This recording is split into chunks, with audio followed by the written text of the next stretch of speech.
Bike যখন রাস্তায় বন্ধ হয়ে যায় এর প্যারাটা একজন বাইকারই বুঝে। তো আমার গাড়ির তেল শেষ হয়ে গেছে, আর এমন জায়গায় থামছি যে এটা আশেপাশে কোনো পেট্রোল পাম্প নাই। তো 3 কিলো পেট্রোল পাম্প দূরে আছিল, এটা 3 কিলো গেছি।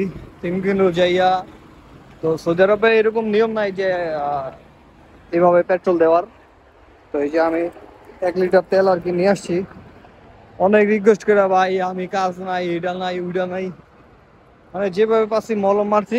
মলম মারার পরে কাম হয়েছে। এর আগেও এরকম প্যারায় পড়ছি, বাইকের তেল শেষ হয়ে গেছে। ওইটা আরো বড় প্যারা আছে, এটা নতুন নতুন অবস্থায়। যারা এই বিপদে করছেন তারা অবশ্যই কমেন্ট করে জানাবেন কেমন লাগে।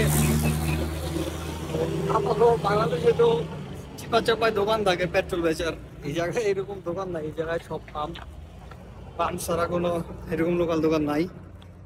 তো যে জায়গায় আমি থামছি ওই জায়গায় কোনো পাম্পই নেই আশেপাশে। তো 3 কিলো একটা পাইছি, 3 কিলো হাইটা গেছি। তো যাইতেছি সামনে আমার বাইক। তো এরকম ফেরায় পড়লে অনেক অসুবিধা।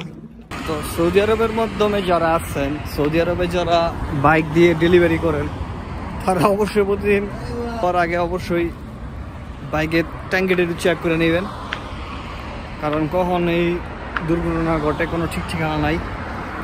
আর ঘটলে আমার কাছে একটা অর্ডারও ছিল কোম্পানির বইলে আর কি, অর্ডারটা ক্যান্সেল করেছি। তো কোম্পানি 1 ঘন্টা ব্রেক দিয়ে দিছে আমার, 1 ঘন্টা আমি কাজ করতে পারবো না। তো আবার যদি হাতে একটা অর্ডার থাকতো তাহলে আরও বেশি ঝামেলা হইতো। যাই বাইক এই জায়গায় লক করে থেকে গেছি।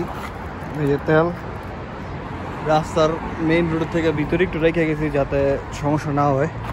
যাই হোক, তো সবাই সতর্কভাবে কাজ করবেন। আসসালামু আলাইকুম।